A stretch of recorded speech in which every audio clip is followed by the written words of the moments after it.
আমন্ত্রণ সন্ধ্যার টিভি সংবাদে, সঙ্গে আছে আমি রিয়াদ হাসান। শুরুতেই জানাবো শিরোনাম। ঢাকার কর কমিশনার তাহের হত্যার দায়ে 5 জনের ফাঁসির আদেশ। খাদিজা হত্যা চেষ্টা মামলায় ছাত্রলীগ নেতা বদরুলের যাবজ্জীবন। খালেদা জিয়ার বিরুদ্ধে জিয়া অরফানেজ ট্রাস্ট দুর্নীতি মামলার বিচারিক আদালত স্থানান্তরের নির্দেশ। পুনঃতদন্তের বিষয়ে কাল আদেশ। আলোচনা, সম্মাননা পদক সহ নানা আয়োজনে নারী দিবস উদযাপন। এই সরকারের আমলে নারীরা বেশি নির্যাতিত, দাবি বিএনপি। চট্টগ্রামের মিরসরাইয়ে জঙ্গি আস্তানা থেকে 29টি গ্রেনেড, অস্ত্র ও বোমা সরঞ্জাম উদ্ধার। কঠোর হাতে জঙ্গি দমনের হুঁশিয়ারি স্বরাষ্ট্রমন্ত্রী। জনপ্রিয়তার ব্যাপারে দেশের লক্ষ লক্ষ মানুষের ফার্স্ট চয়েস এখন একটাই, ফাস্ট ওয়াশ ডিটারজেন্ট পাউডার। রাজধানীর রামপুরা থানার কর কমিশনার আবু তাহের হত্যা মামলায় 5 জনের ফাঁসির আদেশ দিয়েছে আদালত। দুপুরে ঢাকার 4 নম্বর দ্রুত বিচার ট্রাইব্যুনালের বিচারক আব্দুর রহমান সর্দার এই রায় দেন। চার্জশিটভুক্ত বাকি 4 জনকে বিভিন্ন মেয়াদে সাজা দিয়েছে আদালত। বাদীপক্ষ রায়ে সন্তোষ জানালেও এই রায়ের বিরুদ্ধে উচ্চ আদালতে যাওয়ার ঘোষণা দিয়েছেন আসামিপক্ষ। বাতেন বিপ্লবের প্রতিবেদন। 2015 সালের 2রা মার্চ রামপুরা থানার 347 টিবি রোডের বাসায় রাত 12টার দিকে ডাকাতি করতে গিয়ে কর কমিশনার আবু তাহেরকে হত্যা করা হয়। বাড়ির অন্যদের জিম্মি করে সব লুটপাট করে নিয়ে যায় ডাকাতরা। 2 বছর পর এই মামলার রায় দিল ঢাকার দ্রুত বিচার ট্রাইব্যুনাল। রায়ে সন্তোষ প্রকাশ করেছে বাদীপক্ষ। আমরা রাষ্ট্রপক্ষে রায়ের প্রতি শ্রদ্ধাশীল, আমরা আরেকটু প্রত্যাশা করেছিলাম। এরপরে বিজ্ঞ আদালত সার্বিক বিবেচনায় যে রায় দিয়েছে আমরা সন্তুষ্ট। এই রায়ের বিরুদ্ধে আপিল করতে উচ্চ আদালতে যাওয়ার ঘোষণা দিয়েছে আসামি পক্ষের আইনজীবীরা। উনি দীর্ঘ 12 দিন পর্যন্ত কোনো আসামির নাম বলে নাই এবং এই মামলায় 45 জন সাক্ষীর মধ্যে মাত্র 43 জন সাক্ষীর মধ্যে মাত্র আদালতে 23 জন সাক্ষীকে প্রডিউস করা হয়েছে, কিন্তু কোনো সাক্ষী, একটি সাক্ষীও এই কোনো আসামির নাম বলেনি। আবু তাহেরের স্ত্রীপুত্র রায়ে খুশি হয়ে বিচার বিভাগের প্রতি ধন্যবাদ জানিয়েছেন। রায়টা এত তাড়াতাড়ি হয়েছে তার জন্য আমি অশেষ ধন্যবাদ জানাই। হ্যাঁ, এটা কার্যকর যেদিন হবে সেদিন আমি আরো খুশি হব। মৃত্যুদণ্ডপ্রাপ্ত আসামিরা হলো বরিশালের নাসির, উজিরপুরের রাসেল, রংপুরের রুস্তম, পিরোজপুরের আমির হোসেন ও রাজবাড়ী জেলার সোহেল রানা। এদের মধ্যে রুস্তম পলাতক রয়েছে। ফাঁসির দণ্ড ছাড়াও আরও 2 আসামি সোহেল রানা ও নূর আলমকে 10 বছর করে কারাদণ্ড এবং সেলিনা ও নূরজাহান নামে 2 গৃহকর্মীকে 2 বছর করে কারাদণ্ড দিয়েছে আদালত। বাতেন বিপ্লব, এসএটিভি, ঢাকা। এদিকে সিলেটে কলেজ ছাত্রী খাদিজা হত্যা চেষ্টা মামলায় একমাত্র আসামি ছাত্রলীগ নেতা বদরুল আলমকে যাবজ্জীবন কারাদণ্ড দিয়েছে আদালত। দুপুরে সিলেটের মহানগর দায়রা জজ আদালতের বিচারক আকবর হোসেন মৃধা এই রায় ঘোষণা করেন। আলোচিত এই মামলার রায়ে খাদিজার পরিবার খুশি হলেও আসামি পক্ষের আইনজীবীর অভিযোগ, আবেগতাড়িত রায় দিয়েছে আদালত। তবে এই রায়কে যুগান্তকারী বলে মন্তব্য করেছেন জ্যেষ্ঠ আইনজীবীরা। শ্যামানন্দ শ্যামলের ক্যামেরায় আব্দুল আলিম শাহর প্রতিবেদন, জানাচ্ছেন মহসিন কবির। গত বছর 3রা অক্টোবর সিলেট সরকারি মহিলা কলেজের ছাত্রী খাদিজাকে চাপাতি দিয়ে কুপিয়ে গুরুতর জখম করেন শাহজালাল বিজ্ঞান ও প্রযুক্তি বিশ্ববিদ্যালয়ের অর্থনীতি বিভাগের ছাত্র বদরুল আলম। সাথে সাথে স্থানীয় লোকজন তাকে ধরে পুলিশে দেয়। আর চরম সংকটাপন্ন অবস্থায় খাদিজাকে প্রথমে সিলেট ওসমানী মেডিকেল কলেজ হাসপাতাল এবং পরে ঢাকার স্কয়ার হাসপাতালে চিকিৎসা দেওয়া হয়। বুধবার সকাল 9:30টার দিকে আলোচিত এই মামলার একমাত্র আসামি ছাত্রলীগ নেতা বদরুলকে কঠোর নিরাপত্তায় আনা হয় সিলেট মহানগর দায়রা জজ আদালতে। 11:20 শুরু হয় রায়ের বিচারিক কার্যক্রম। দুপুর 12:15টার দিকে প্রথমবারের মতো সিলেটের আদালতে বাংলায় দেয়া এই রায়ের 30 পৃষ্ঠার মধ্যে 10 পৃষ্ঠা পড়ে শোনান বিচারক আকবর হোসেন মৃধা। রায়ে আসামি বদরুলকে যাবজ্জীবন কারাদণ্ড সহ নগদ 5,000 টাকা, অনাদায়ে 2 মাসের কারাদণ্ড দেয় আদালত। আমরা সেই সাক্ষী প্রমাণে আমরা সক্ষম হয়েছি এই মামলা এবং নিশ্চিত করেছি 326 ধারা এই মামলা সর্বোচ্চ শাস্তি যাবজ্জীবন কারাদণ্ড। এই রায়কে যুগান্তকারী হিসেবে উল্লেখ করেছেন জ্যেষ্ঠ আইনজীবীরা। আর মামলার বাদী খাদিজার চাচা আব্দুল কুদ্দুসও রায়ে সন্তোষ জানান। আন্তর্জাতিক নারী দিবসে একটি রায় হয়েছে, এটা বাংলাদেশের ইতিহাসে একটি মাইলফলক হিসাবে থাকবে বলে আমি মনে করি। রায়ে সন্তুষ্ট আমি এবং দেশবাসী সন্তুষ্ট থাকার জন্য আমি আহ্বান করছি। এই রায়টা থেকেও আমি ভালো মনে করছি বা রায়টা আমার মনোভূতভাবে হয়েছে। অন্যদিকে এই রায়কে আবেগতাড়িত মন্তব্য করে উচ্চ আদালতে আপিলের কথা জানিয়েছেন আসামি পক্ষের আইনজীবীরা। এটা একটা আবেগতাড়িত রায় আমি বলবো। তো এই রায়ে আমি তেমন একটা সন্তুষ্ট না। আমরা উচ্চ আদালতে আপিল করব এবং আশা করতেছি উচ্চ আদালতে আপিল করলে আমার আসামি বেকসুর খালাস পাবে। নারীর প্রতি সহিংসতা প্রতিরোধে আন্তর্জাতিক নারী দিবসে দেয়া এমন রায় দৃষ্টান্ত হয়ে থাকবে বলেও জানান আইনজীবীরা। মাত্র 9 কার্যদিবসে শেষ হলো আলোচিত এই মামলার বিচার কাজ। SATV news desk.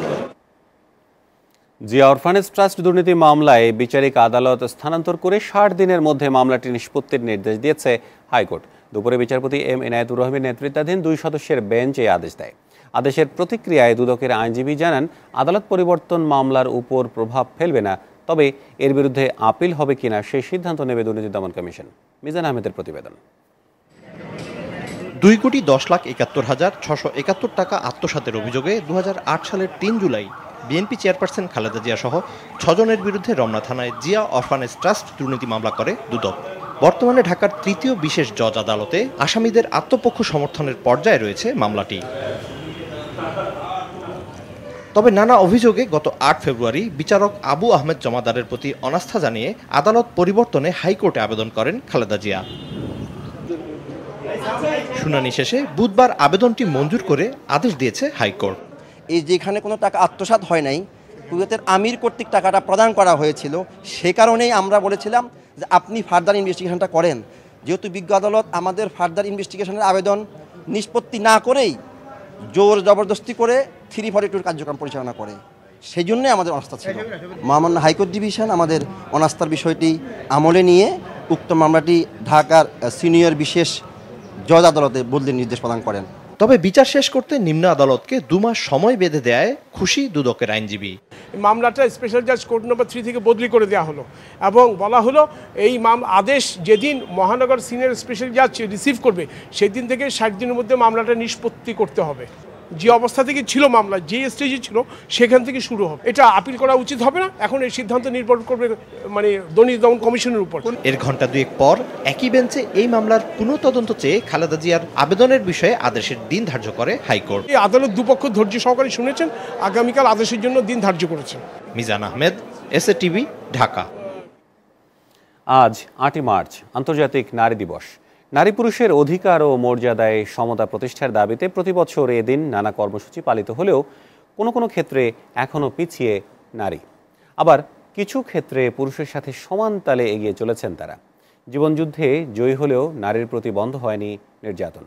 সরকারি এক গবেষণা বলছে এদেশের প্রায় 87% নারী কোনো না কোনোভাবে নির্যাতনের শিকার। বিস্তারিত রবিনা মোস্তফার প্রতিবেদনে। বিশ্বে যা কিছু মহান সৃষ্টি চিরকল্যাণকর, অর্ধেক তার করিয়াছে নারী, অর্ধেক তার নর। জাতীয় কবি কাজী নজরুল ইসলামের সাম্যের এই গানের মতো যেন বিরামহীন ছুটে চলেছে এই নারীরা। সংসারের যুদ্ধ কিংবা রাষ্ট্র পরিচালনার লড়াইয়ে পুরুষের সাথে সমান তালে এগিয়ে যাচ্ছে তারা। তবে সাম্প্রতিক একটি গবেষণা বলছে নারীরা নানাভাবে এগিয়ে গেলেও সমাজে তাদের অবস্থান তেমন বদলায়নি। বাংলাদেশে নারীদের 87%ই পরিবারের সদস্যদের হাতে নির্যাতনের শিকার। 4টা ছেলে মেয়ে লইয়া পড়লাম, অভাব্য সংসার, অন্ত খাস করে খাওয়ানোই লাগে। স্বামীর একলা রুজ্য তো আর হইতেছে না। কাম করবো, কাজে যাবো, কামাই করে নিয়ে টাকা পয়সা নিয়ে আমরা সংসার চালাম। আর কিছু আমরা এদিক সেদিক কিছু খবর জানি না। সময়ের বিবর্তনে নারীর ক্ষমতায়ন হলেও এ পর্যায়ে আসতে পাড়ি দিতে হয়েছে নানা প্রতিকূল পরিবেশ, যার বাস্তব অভিজ্ঞতা জানান দেশের প্রথম বিশেষ পুলিশ ক্যাডারে যোগ দেওয়া এই নারী। আইজিপি এবং স্বরাষ্ট্র সচিব ওনারা দুইজনেই কিন্তু প্রবল আপত্তি তুলেছিলেন যে এই পুলিশের এত ঊর্ধ্বতন পদে একজন নারী কর্মকর্তা তারা কোনোভাবে মেনে নিতে পারছেন না। আমি ট্রেনিংটা সমাপ্ত করার পর আমার ডিপার্টমেন্টের সবাই আমাকে পছন্দ করেছে। বাংলাদেশ মহিলা পরিষদের হিসেব অনুযায়ী এবছর শুধু ফেব্রুয়ারিতেই বিভিন্ন জায়গায় নির্যাতনের শিকার 376 জন নারী, এর মধ্যে হত্যার শিকার 59 জন। আমরা যদি নারী দিবস পালন করি, আমরা যদি নারী উন্নয়ন নীতির কথা বলি, আমরা যদি টেকসই উন্নয়নের কথা বলি, তাহলে কিন্তু আমাদেরকে খেয়াল করা দরকার যে কোথায় আমাদের এখনো আরো অনেক করণীয় আছে। নারীর নিজেরও আরো সচেতন হওয়ার দরকার আছে। তবে নারীদের স্বাধীনতা রক্ষায় আরো সোচ্চার হলে নির্যাতনের মাত্রা ধীরে ধীরে আরো কমবে বলে মনে করেন নারী নেত্রীরা। রবিনা মোস্তফা, এসএটিভি, ঢাকা। বিশ্বের অন্যান্য দেশের মতো বাংলাদেশেও আলোচনা, সম্মাননা প্রদান সহ নানা আয়োজনে পালিত হচ্ছে আন্তর্জাতিক নারী দিবস।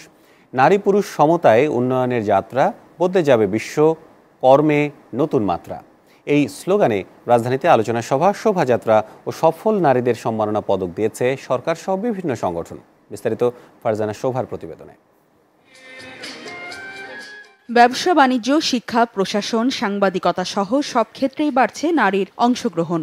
আন্তর্জাতিক নারী দিবসে অর্থনীতি, শিক্ষাসহ 5টি ক্ষেত্রে অবদানের জন্য 5 নারীকে সম্মাননা দিল মহিলা ও শিশু বিষয়ক মন্ত্রণালয়। সকালে বঙ্গবন্ধু আন্তর্জাতিক সম্মেলন কেন্দ্রে অগ্রসর এসব নারীর হাতে সম্মাননা তুলে দেন প্রতিমন্ত্রী মেহের আফরোজ চুমকি। পুরুষের দৃষ্টিভঙ্গির পরিবর্তন তার পরিবারের শান্তি এনে দিবে, তার পরিবারে অর্থনীতি মুক্তি এনে দিবে, মাথাপিছু আয় বৃদ্ধি পাবে, জিডিপি বৃদ্ধি পাবে। কাজেই পুরুষদেরকে সাথে নিয়ে আমাদের চলতে হবে, তাদের দৃষ্টিভঙ্গির পরিবর্তন আনতে হবে। এদিকে নানা ক্ষেত্রে অবদানের জন্য বিভিন্ন জেলা থেকে আসা সফল নারীদের পদক দিয়েছে স্থানীয় সরকার, পল্লী উন্নয়ন ও সমবায় মন্ত্রণালয়। এ সময় মন্ত্রী খন্দকার মোশাররফ হোসেন বলেন, এই সরকার নারীদের অধিকার রক্ষায় সবসময় কাজ করে যাচ্ছে। আমাদের সরকার অধিকার ও মর্যাদায় নারীকে পুরুষের সমান করতে আন্তরিকভাবে কাজ করে যাচ্ছে। এদেশের পল্লী অঞ্চলের নারীদের অর্থনৈতিক কর্মকাণ্ডে অংশগ্রহণ বহুলাংশে বেড়েছে। নারী দিবস উপলক্ষে মতিঝিলে ফেডারেশন ভবনে আলোচনা সভা করে এফবিসিসিআই। এ সময় সংগঠনের ভারপ্রাপ্ত সভাপতি মনোয়ারা হাকিম আলী জানান, সিদ্ধান্ত গ্রহণ ও বাস্তবায়নে নারীর প্রতিনিধিত্ব অনেক বেড়েছে। দেশটাকে গড়ার জন্য নারীদের অনেক কন্ট্রিবিউশন। এই দেশ, if we are good mother we can be a good wife. We পাবো না যে প্রজন্মের দ্বারা আমাদের সুন্দর দেশ হবে, দেশকে ভালোবাসবে। প্রতি বছরের মতো এবারও আন্তর্জাতিক নারী দিবস পালন করেছে ঢাকা রিপোর্টার্স ইউনিটি। সকালে ডিআরইউ চত্বর থেকে র্যালি বের হয়ে জাতীয় প্রেস ক্লাব ঘুরে আসে। নারী দিবসে বাল্যবিবাহ নিরোধ আইন বাতিলের দাবি জানিয়েছে সমাজতান্ত্রিক মহিলা ফোরাম। জাতীয় প্রেস ক্লাবের সামনে মানববন্ধনে নারী ও শিশু নির্যাতন বন্ধে বিশেষ আইন তৈরির দাবি জানান ফোরামের নেতারা। এর আগে কেন্দ্রীয় শহীদ মিনারে মোমবাতি জ্বালিয়ে আধার ভাঙার শপথ নেন নারীরা। নারীর বিরুদ্ধে সকল নির্যাতন বন্ধের শপথ পাঠ করান পররাষ্ট্র মন্ত্রণালয় সংক্রান্ত সংসদীয় স্থায়ী কমিটির সভাপতি ডাক্তার দীপুমণি। আইন করে নারী নির্যাতন বন্ধ করা সম্ভব নয়। নারী নির্যাতন বন্ধ করতে হলে এই যে সকল সামাজিক সংগঠন, সকল মানুষকে এগিয়ে আসতে হবে। নারী পুরুষ সকলকে মিলেই নারীর সম অধিকার রক্ষায় কাজ করতে হবে। এছাড়া রাজধানীতে নানা কর্মসূচি পালিত হয়েছে আন্তর্জাতিক নারী দিবসকে ঘিরে। ফারজানা শোভা, SATV, ঢাকা। এদিকে নারী দিবস আয়োজিত অনুষ্ঠানে বিএনপি নেতারা বলেছেন, দেশে গণতন্ত্র ফিরলে নারীর অধিকার প্রতিষ্ঠিত হবে। তাদের মতে গণতন্ত্রের চর্চা নেই বলেই নারীরা নির্যাতিত ও নিপীড়িত হচ্ছেন। আন্তর্জাতিক নারী দিবস উপলক্ষে রাজধানীতে শোভাযাত্রার আগে সমাবেশে এসব বলেন বিএনপি মহাসচিব মির্জা ফখরুল ইসলাম আলমগীর ও যুগ্ম মহাসচিব রুহুল কবির রিজভী। রাজু মাহমুদের প্রতিবেদন। আন্তর্জাতিক নারী দিবস উপলক্ষে বিএনপির অঙ্গ সংগঠন জাতীয়তাবাদী মহিলা দল নয়াপল্টনের দলের কেন্দ্রীয় কার্যালয়ের সামনে আয়োজন করে এক শোভাযাত্রার। সকাল 11টায় এই উদ্বোধন করেন বিএনপি মহাসচিব মির্জা ফখরুল ইসলাম আলমগীর। শোভাযাত্রার আগে সংক্ষিপ্ত সমাবেশে তিনি বলেন, দেশে গণতন্ত্র ফিরিয়ে আনার মাধ্যমে নারী অধিকার প্রতিষ্ঠা করা হবে। আজকের সংকটটি হচ্ছে মানুষের গণতান্ত্রিক সংকট, গণতান্ত্রিক অধিকারের সংকট। এই গণতন্ত্রকে পুনরুদ্ধার করতে হলে আজকে এই আন্তর্জাতিক নারী মুক্তির দিনে আমাদের শপথ নিতে হবে যে আমরা গণতন্ত্রকে মুক্ত করব। এ সময় দলের আরেক নেতা রুহুল কবির রিজভী বলেন, রাষ্ট্রের দানবীয় চরিত্র নারীকে সবসময় দাবিয়ে রাখতে চায়। তার অভিযোগ, এখনকার মতো নারী নির্যাতন দেশের ইতিহাসে আর হয়নি। সমাজ এবং রাষ্ট্রের দানবীয় আইনের কারণে বিভিন্নভাবেই নারীদেরকে দেশে দেশে তাদেরকে পিছিয়ে রাখা হয়। আজকে যে সরকার রাষ্ট্র ক্ষমতায় জোর করে আছেন, নিজেদেরকে প্রগতিশীল ভাবে, নিজেদেরকে নারী প্রগতির অগ্রগতির পথিক ভাবে, কিন্তু শেখ হাসিনার অধীনে এত বেশি নারী নির্যাতন হয়েছে, এত বেশি শিশু নির্যাতন হয়েছে, সেটি ভাষায় প্রকাশ করার নেই। পরে মহিলা দলের সাধারণ সম্পাদক সুলতানা আহমেদের নেতৃত্বে বর্ণাঢ্য শোভাযাত্রাটি বিএনপির কেন্দ্রীয় কার্যালয়ের সামনে থেকে শুরু হয়ে কাকরাইলের নাইটেঙ্গেল মোড় ঘিরে ফের নয়াপল্টন কার্যালয়ে গিয়ে শেষ হয়। রাজু মাহমুদ, SATV, ঢাকা। সড়ক ও সেতুমন্ত্রী ওবায়দুল কাদের বলেছেন, আগামী জাতীয় সংসদ নির্বাচন পৃথিবীর অন্যান্য গণতান্ত্রিক দেশে যেভাবে সরকারের তত্ত্বাবধানে হয়, ঠিক সেভাবেই ক্ষমতাসীনদের অধীনেই হবে। সকালে নোয়াখালীর কোম্পানিগঞ্জ সরকারি মুজিব কলেজের নবীন বরণ ও পুরস্কার বিতরণী অনুষ্ঠানে তিনি একথা বলেন। কাদের বলেন, বাংলাদেশের প্রধানমন্ত্রী শেখ হাসিনার অধীনে এই নির্বাচন হবে। বিএনপি মানি না মানব না এমন ভাঙা রেকর্ড আগামী নির্বাচনের ফলাফল পর্যন্ত বাজাতে থাকবে। আগামী নির্বাচনে না গিয়ে বিএনপি তাদের অস্তিত্ব হারাবে না বলেও মন্তব্য করেন তিনি। বাংলাদেশের আগামী জাতীয় সংসদ নির্বাচন পৃথিবীর অন্যান্য গণতান্ত্রিক দেশে যেভাবে ক্ষমতাসীন সরকারের তত্ত্বাবধানে নির্বাচন হয়, বাংলাদেশও অন্যান্য গণতান্ত্রিক দেশের মতো ক্ষমতাসীন শেখ হাসিনা সরকারের তত্ত্বাবধানে নির্বাচন অনুষ্ঠিত। চট্টগ্রামের মিরসরাইয়ের গৌভুনিয়া এলাকায় জঙ্গি আস্তানা থেকে 29টি গ্রেনেড সহ বিপুল পরিমাণে অস্ত্র, গুলি ও বোমা তৈরির সরঞ্জাম উদ্ধার করেছে পুলিশ। গতরাতে কুমিল্লায় পুলিশের চেকপোস্টে বোমা ছোড়ে 2 জঙ্গি। জিজ্ঞাসাবাদে তারা জানায়, মিরসরাইয়ে রিদওয়ান মঞ্জিল নামের একটি বাড়িতে অস্ত্র, গুলি ও বোমা মজুদ রয়েছে। গত রাত থেকেই বাড়িটি ঘিরে রাখে পুলিশ। দুপুর 2:30টার দিকে বোমা নিষ্ক্রিয়কারী দল সেখান থেকে গ্রেনেড, বোমা তৈরির সরঞ্জাম বহনের 240টি ব্যাগ, 40টি জেল বোমা, 9টি চাপাতি, 7টি কালো পাঞ্জাবি ও একটি ব্যানার উদ্ধার করে। পরে বোমাগুলো নিষ্ক্রিয় করা হয়। আটক 2 জঙ্গি হাসান ও জসিম কোন দলের সদস্য তা শিগগিরই জানা যাবে বলে জানান চট্টগ্রামের পুলিশ সুপার।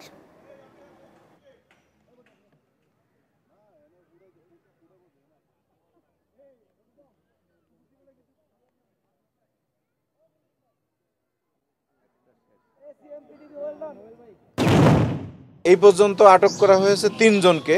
এদের সাথে আরো প্রায় 7-8 জন লোক আছে এবং আরো অজ্ঞাত লোক আছে যার তদন্ত অব্যাহত আছে। বোম ডিসপোজাল বা বিস্ফোরক যে বিশেষজ্ঞ টিম তারা এসে অত্যন্ত সুচারু এবং সুদক্ষভাবে সবগুলা গ্রেনেড আমরা সুন্দর মতো ধ্বংস করতে সম্পন্ন হয়েছে এবং বাকি যেগুলো ধ্বংস করার মতো নয় সেগুলো আমাদের মামলার আলামত হিসেবে থেকে। উন্নয়নের ধারা বাধাগ্রস্ত করতে এই দেশে ইসলাম ধর্মকে জঙ্গিবাদে রূপান্তরের নীল নকশা চলছে বলে মন্তব্য করেছেন স্বরাষ্ট্রমন্ত্রী আসাদুজ্জামান খান কামাল। দুপুরে রাজশাহীর ঐতিহাসিক মাদ্রাসা ময়দানে মহানগর পুলিশ আয়োজিত সন্ত্রাস ও জঙ্গিবাদ বিরোধী সমাবেশে প্রধান অতিথির বক্তব্যে তিনি একথা বলেন। অসাম্প্রদায়িক চেতনার এই দেশে ধর্ম নিয়ে কাউকে ছিনিমিনি খেলতে দেয়া হবে না বলেও হুঁশিয়ারি দেন তিনি। মন্ত্রী বলেন, ইসলামের নামে কেউ জঙ্গিবাদ সৃষ্টির চেষ্টা করলে কঠোর হাতে তা দমন করা হবে। আমাদের দেশ যখন আমাদের দারিদ্র সীমার অতিক্রম করে আমরা মধ্যমায়ের দেশের দিকে চলছি, আমরা যখন একের পর এক মেগা প্রজেক্ট নিয়ে আমরা যখন উন্নয়নের মহাসড়কে অবস্থান করছি, তখনই আমাদের গতিরোধ করা এবং ইসলাম নামে আমাদের যে প্রিয় ধর্ম, আমরা হৃদয়ে যে ধারণ করি যে ধর্মকে, সেই ধর্মকে জঙ্গি ধর্মের রূপান্তরিত করার একটা নীল নকশা।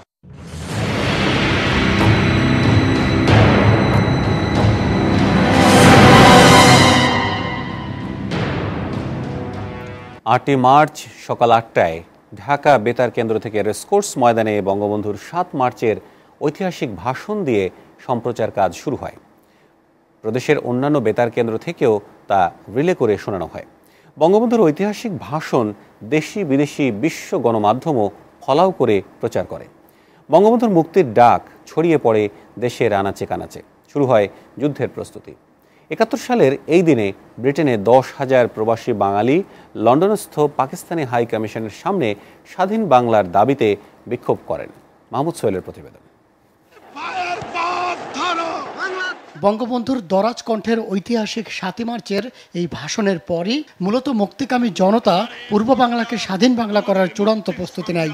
ভাষণ অনুযায়ী পাকিস্তানের সাথে সম্পর্ক ছিন্ন করার ঘোষণাও দেয় বীর বাঙালি। শুরু হয় মুক্তিযুদ্ধ।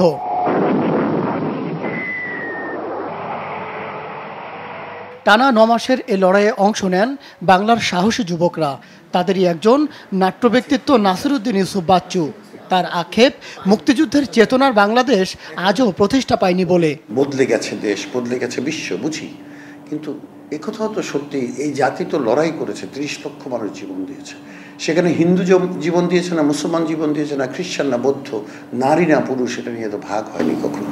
প্রতিটি ধর্মের সম অধিকার থাকা উচিত, প্রতিটি মানুষের সম অধিকার থাকা উচিত, প্রতিটি ধর্মের মানুষের তার ধর্ম পালনের অধিকার থাকা উচিত। আমরা সকল মানুষের সম অধিকার চেয়েছিলাম ৭১-এর মুক্তিযুদ্ধ। আমরা গণতন্ত্র চাই, আমরা অসাম্প্রদায়িক রাষ্ট্র চাই, কিন্তু সেটি কি সম্ভব হচ্ছে না। বঙ্গবন্ধুর সোনার বাংলা গড়তে করণীয় সম্পর্কেও মতামত দেন তিনি। যারা শাপলা চত্বরের মতো আবার একটি ঘৃণ্য কাজ করার হুমকি দিচ্ছে, তাদের হুমকির মুখে যদি পাঠ্যপুস্তক পরিবর্তন করা হয়, তাহলে মুক্তিযুদ্ধের পক্ষে শক্তি সরকার যে আমরা দাবি করি, এর চেয়ে দুঃখের ঘটনা আর কি ঘটতে পারে। আমরা এই প্রত্যয়টা ব্যক্ত করি যে আমরা এই দেশে সাম্প্রদায়িকতা উচ্ছেদ করব, হেফাজত, জামাতে ইসলাম, জঙ্গিবাদ সকল কিছুর বিরুদ্ধে লড়াই করে বাংলাদেশকে আমরা আমাদের সন্তানদেরকে আমরা একটি ধর্মনিরপেক্ষ, অসাম্প্রদায়িক, গণতান্ত্রিক, মানুষের সম অধিকার আধুনিক বাংলাদেশ উপহার দেব। তবে আওয়ামী লীগ দীর্ঘ সময় ক্ষমতায় থাকলে মুক্তিযুদ্ধের চেতনা বাস্তবায়ন সহজ হবে বলেও আশা ৭১-এর এই বীর মুক্তিযোদ্ধার। আমরা মুক্তিযোদ্ধা হিসাবে আমাদের সামনে কোনো তো দল নেই আওয়ামী লীগ ছাড়া। মাহমুদ সোহেল, SATV, ঢাকা। কোম্পানি বিক্রির সিদ্ধান্তের খবরে চাকরি নিয়ে শঙ্কায় থাকা বহুজাতিক গ্যাস উৎপাদন কোম্পানি শেভরনের বাংলাদেশি কর্মকর্তা কর্মচারীরা মানববন্ধন করেছেন রাজধানীতে। দুপুরে গুলশানের প্রধান কার্যালয়ের সামনে এই মানববন্ধন করেন তারা। সংগঠনের সভাপতি নাসিম আজিম বলেন, প্রায় ৬০০ বাংলাদেশি কর্মকর্তা কর্মচারী ও তাদের পরিবার চাকরি হারানোর উৎকণ্ঠায় আছেন। তারা গ্যাস উৎপাদন অব্যাহত রেখেই চাকরি আত্মীকরণের দাবিতে সরকারের সঙ্গে সমঝোতার চেষ্টা চালিয়ে যাচ্ছেন। সমঝোতা না হওয়া পর্যন্ত আন্দোলন কর্মসূচি অব্যাহত রাখার ঘোষণা দেয় সংগঠনটি।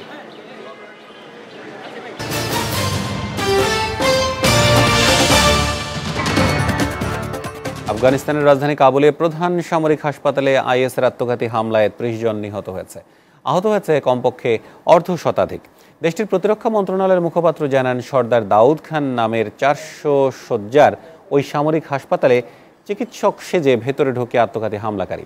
এ সময় ৩-৪ জন বন্দুকধারী গুলি বর্ষণ শুরু করে। তাদের সঙ্গে নিরাপত্তা বাহিনীর বন্দুকযুদ্ধ হয়। খবর পেয়ে ঘটনাস্থলে পৌঁছে সেনাবাহিনীর একটি দল।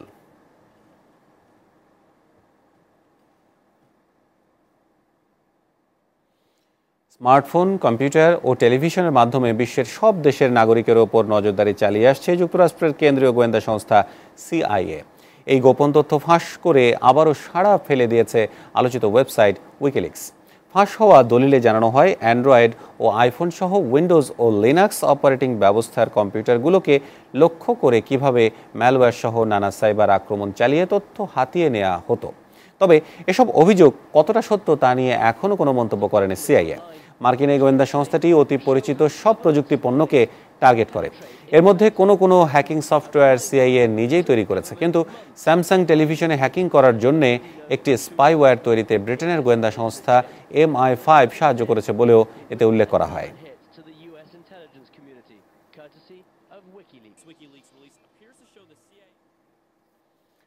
সন্ধ্যার SATV সংবাদ শেষ করব, তার আগে শিরোনামগুলো জানাবো আরেকটা।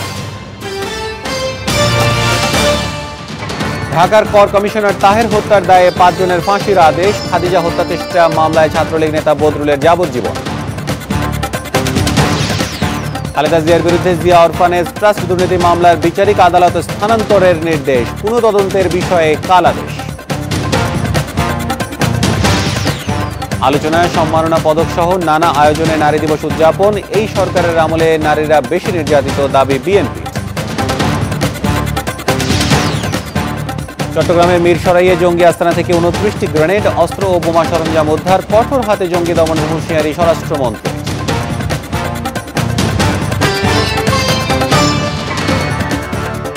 এই ছিল সন্ধ্যার SATV সংবাদ। SATV সবটা সংবাদ জানতে ভিজিট করুন www.satv.tv।